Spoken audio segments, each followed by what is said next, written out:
The teacher asked Liesel Meminger to write her name on the blackboard, but she only drew 3 crosses. The classroom erupted in laughter, and Liesel Meminger quietly returned to her seat. After class, Liesel Meminger was surrounded by classmates, and a little boy approached her, mocking her as a little pig. Unable to bear it any longer, Liesel Meminger punched the boy, knocking him to the ground. In the presence of a group of classmates, Liesel Meminger fiercely beat up the little boy. Fortunately, the teacher arrived in time to stop everything. Back at home, Liesel Meminger faced a scolding from her foster mother. She could only lie in bed silently, shedding tears. At that moment, her foster father came up from downstairs, trying to comfort his emotionally wounded daughter. He also noticed the book in Liesel Meminger's arms. Hans Huberman asked her if she knew what the book was about, but Liesel Meminger shook her head. Hans Huberman said he didn't know many words himself, but they could help each other. And so, Hans Huberman tapped on the familiar words in the book, narrating the story to Liesel Meminger. The next morning, Liesel Meminger woke up to the beautiful sound of Hans Huberman playing the accordion. However, the music was soon interrupted by the impatience of her foster mother,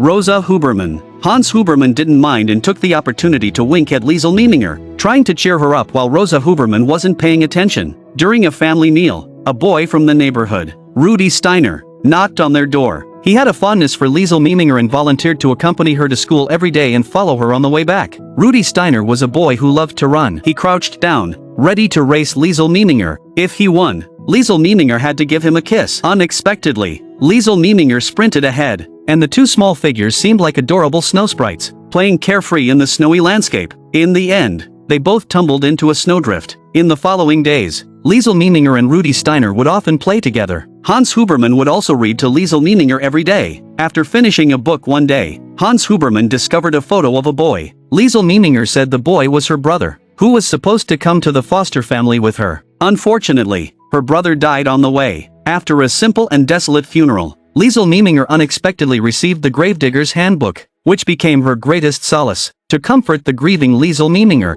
Hans Huberman took her to the basement. The path they walked was dark, but when the lights came on, Liesel Meminger was shocked by what she saw. Hans Huberman had made a dictionary for her in the basement. For Hans Huberman, it was perhaps the starting point of Liesel Meminger's thirst for knowledge. But for Liesel Meminger, the wall filled with words was a display of her father's abundant love for her. Gradually, Liesel Meminger also learned some simple words. She would try to write letters to her biological mother, telling her that her foster parents and Rudi Steiner were treating her well. Hans Huberman promised Liesel Meminger that he would do his best to send the letters. Meanwhile, the town's authorities began the mass slaughter of Jews, a night later known as Kristallnacht. To eliminate ideological dissent, they instilled a discourse filled with killings and dictatorship into people's hearts. Soon, the crowd gradually dispersed and the unrest subsided. But Liesel Meminger was tempted by a book that had not been completely burned. She secretly tucked the book into her coat, but Hans Huberman discovered it on their way home. Hans Huberman promised Liesel Meminger to keep the secret and vowed to read with her in the basement. On the surface, the people of the town lived in tranquility, but turmoil had long been brewing beneath the surface. One evening, while Hans Huberman was reading with Liesel Meminger in the basement,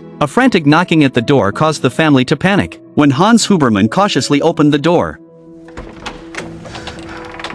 Hans Huberman. Yeah. Do you still play the accordion? Quickly. even Rosa Huberman, who was usually harsh, helped Hans Huberman take care of the young man. The young man's name was Max Vandenberg, a Jew. During World War I, Max Vandenberg's father had sacrificed his life to save Hans Huberman. The accordion was a memento from Max Vandenberg's father. Despite the circumstances, Hans Huberman and Rosa Huberman decided to take in Max Vandenberg. They both knew that this promise could come at a great cost. Hans Huberman sternly warned Liesel Meminger that no one should be told about the secret, emphasizing that honesty is the most important virtue. In the evening, Liesel Meminger noticed a book near Max Vandenberg and decided to quietly take a look. However, she was startled when Max Vandenberg's hand suddenly moved. Frightened, Liesel Meminger quickly flipped over onto her bed and pretended to be lying down. The next morning, Liesel Meminger stood silently in front of Max Vandenberg and asked about the book in his hand. He said it wasn't his own, piquing Liesel Meminger's curiosity. Did you steal it?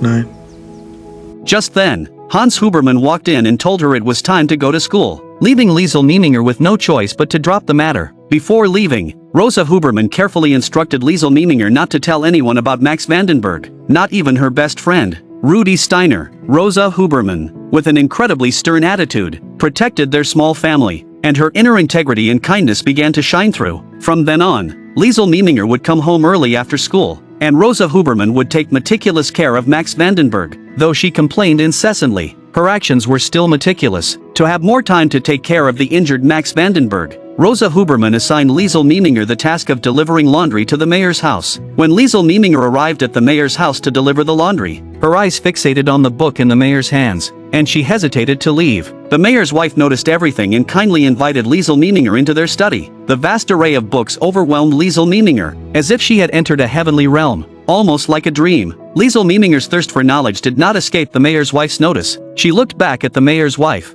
who nodded gently. And so, Liesel Meminger gained the privilege to read in the study at any time. Later, she learned that it was the mayor's son's study, and he had passed away not long ago. The study was a reflection of the mayor's wife's longing for her son. On the other hand, Rudi Steiner achieved victory in a competition, capturing the attention of a prestigious sports school. Liesel Meminger's life continued on. In the quiet of the night, Liesel Meminger silently got out of bed and discreetly took the book from Max Vandenberg's hands. When Max Vandenberg woke up, he revealed to Liesel Meminger that he was Jewish, creating a resonance between them. They both despised the harm brought upon them by the war. Seeing Max Vandenberg teary-eyed, Liesel Meminger comforted him endlessly. Don't worry. I cried a lot when I first came to.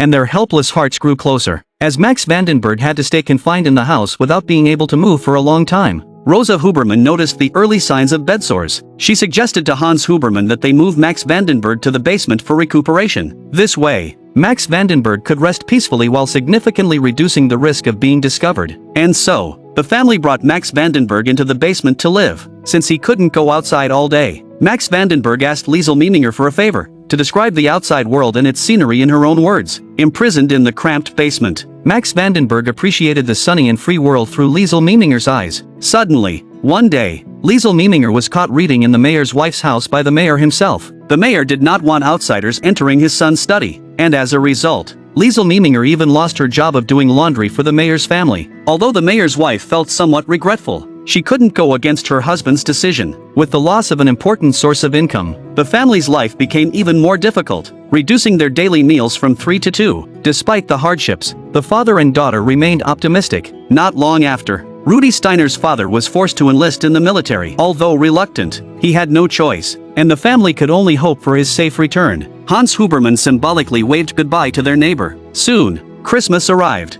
Liesel Meminger took the opportunity when Rosa Huberman and Hans Huberman weren't paying attention and secretly brought a bucket of snow into the basement. However, it was quickly discovered by Hans Huberman. Unexpectedly, Hans Huberman joined their ranks, and the three of them started playing a snowball fight in the basement. Later, Rosa Huberman discovered their behavior. Encouraged by Hans Huberman, she also joined the game. And so, the family joyfully played in this small room. Suddenly, the dim basement filled with laughter and happiness. After finishing the game, they piled up the remaining snow into a snowman. Hans Huberman tenderly played the accordion while the four of them gathered around the warm fireplace, laughing and enjoying each other's company. It was the most perfect Christmas they had ever experienced. When Hans Huberman and Rosa Huberman left, Max Vandenberg gave Liesel Meminger a book with the words "The Code of Life" written on it. When Liesel Meminger opened it, she found the pages to be blank. Max Vandenberg told her that everything in the world possesses a spiritual essence, and words can give them true meaning. The content of the book was waiting for Liesel Meminger to fill in herself. They exchanged a smile, their eyes filled with a warmth that could melt the entire winter. In the early morning, the sky was covered in thick snowflakes. The next day, Rosa Huberman brought food to Max Vandenberg but discovered that he was sick, shivering under the covers. Yet they were afraid to call a doctor. So Rosa Huberman took care of him as best she could. Liesel Meminger felt guilty, believing that it was the snowball fight with Max Vandenberg that caused him to catch a cold. In order to help Max Vandenberg through this difficult time, Liesel Meminger started reading a book called The Invisible Man to him. Even after finishing the entire book, Max Vandenberg still didn't fully recover his consciousness. Liesel Meminger thought of the mayor's wife's library and quietly sneaked into their house through the window. She took book after book from the shelves and read their contents to Max Vandenberg, enriching her own soul in the process. Gradually, Liesel Meminger grew through the words and learned to discern right from wrong, when she couldn't measure the world with her feet. Fortunately, there were books to lift her imagination. Little did she know that the window of the mayor's wife's house was intentionally left open for Liesel Meminger. On a regular day when Liesel Meminger was stealing a book for Max Vandenberg, she encountered Rudi Steiner. who was bringing her a present. Rudi Steiner felt that Liesel Meminger had been keeping too many secrets from him and wanted her to tell him the truth. Moreover, Rudi Steiner noticed Max Vandenberg's name on the book, and with jealousy and reluctance, he questioned Liesel Meminger. After several inquiries, Liesel Meminger used spitting as a way to tell Rudi Steiner her secret. Unbeknownst to them, the scene was witnessed by a young boy who approached them with the intention of snatching the book from Rudi Steiner. In order to protect Liesel Meminger's secret, Rudi Steiner had no choice but to throw the book into the river. Enraged, the young boy beat up Rudi Steiner and vowed to report Liesel Meminger for plotting something. After the young boy left, Rudi Steiner took Liesel Meminger's hand and they ran towards the riverbank. They hurriedly arrived at the river's edge, and without hesitation, Rudi Steiner dived into the icy water. The river was bone-chillingly cold, and Liesel Meminger called out for Rudi Steiner in fear. But as time passed, there was no sign of him, and Liesel Meminger began to panic. She tried to walk slowly towards the river on the riverbank and kept telling Rudi Steiner she couldn't swim. Suddenly, Rudi Steiner emerged from the water, holding the book in his hands, and he said, "Now you can trust me, right?" He reminded Liesel Meminger that she owed him a kiss. Liesel Meminger was deeply moved by Rudi Steiner's actions, realizing that he was someone she could always rely on. The next day, Liesel Meminger was playing soccer with the boys in the street when she spotted several officers getting out of a military vehicle. One of the boys mentioned that they were there to inspect the basement. Liesel Meminger, being clever, immediately sensed that something was wrong. She took advantage of the situation and pretended to injure herself, distracting the officers. While they were momentarily distracted, she quickly ran home to inform Rosa Huberman. If Max Vandenberg was discovered by the officers, it wouldn't just endanger him, but also everyone in the household. However, they didn't have enough time to hide Max Vandenberg. Just as the officers were about to enter the basement, Hans Huberman emerged from it, claiming that he had received an early message from the mayor's wife and had tidied up the chaotic basement. After a brief inspection, the officers didn't find anything suspicious in the basement. Little did they know that Max Vandenberg was hiding beneath the flag at that very moment. Before leaving, the officers reminded Hans Huberman to join their ranks. A few days later, Liesel Meminger was in the middle of a lesson when Rosa Huberman came hurrying through the window. She grabbed Liesel Meminger by the ear and led her to the corridor. Seeing that there was no one around, Rosa Huberman took out a photo from her bag. It was a picture of her brother that she had left with Max Vandenberg. Max Vandenberg had awakened, and Rosa Huberman knew that Liesel Meminger also cared deeply about his well-being. In order to avoid arousing suspicion from others, she had no choice but to call Liesel Meminger out in this manner. The two of them stood in the corridor, embracing and crying. In that moment, they released the burdens in their hearts and embraced each other like a true mother and daughter. To avoid any suspicion, the mother and daughter performed another act. Rosa Huberman angrily sent Liesel Meminger back to the classroom.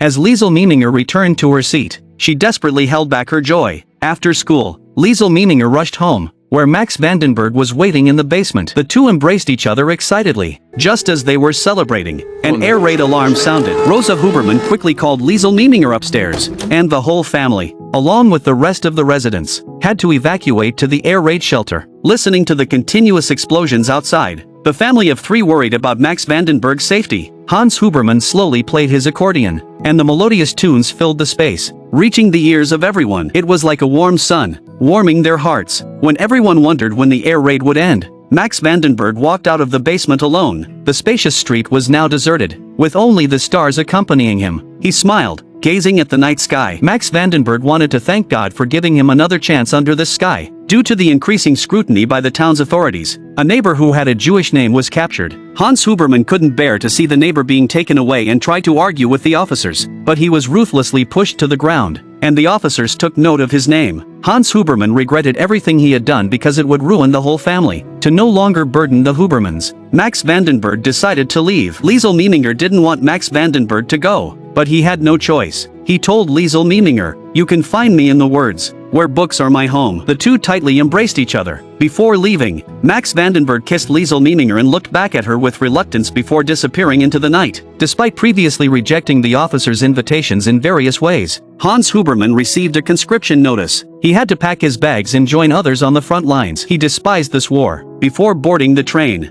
Hans Huberman also kissed Liesel Meminger and entrusted her with taking care of Rosa Huberman. In reality, her mother wasn't as strong as she appeared. Liesel Meminger and Rudi Steiner arrived at the riverbank, where they unleashed all their frustrations, wanting to cast away all the bad things. After venting, the two returned to reality. The town's air raids became more frequent, and the number of people in the air raid shelter increased. The constant sound of bombings echoed, relentlessly pounding on everyone's hearts. To dispel the darkness and terror, Liesel Meminger began telling stories from books, her voice intertwined with the sounds of gunfire outside the shelter, as if possessing an inspiring power. After an unknown period, when Liesel Meminger emerged from the air raid shelter once again, Hans Huberman, injured on the battlefield, came back. Liesel Meminger excitedly embraced him, and the scene before her seemed like a beautiful dream. But this warm embrace left Liesel Meminger longing for more. Liesel Meminger and Rosa Huberman could still hear the sound of Hans Huberman's accordion. Perhaps this was the happiest thing in the world. While everyone in the town was still asleep that night, another air raid erupted in the late hours. But the air raid sirens didn't sound. When Liesel Meminger was rescued from the ruins, all she saw before her were the lifeless bodies of Rosa Huberman and Hans Huberman. She could no longer hear Hans Huberman's accordion, and even Rosa Huberman's scolding became a luxury. Then she saw Rudi Steiner, the boy who was incredibly loyal to her and loved to run,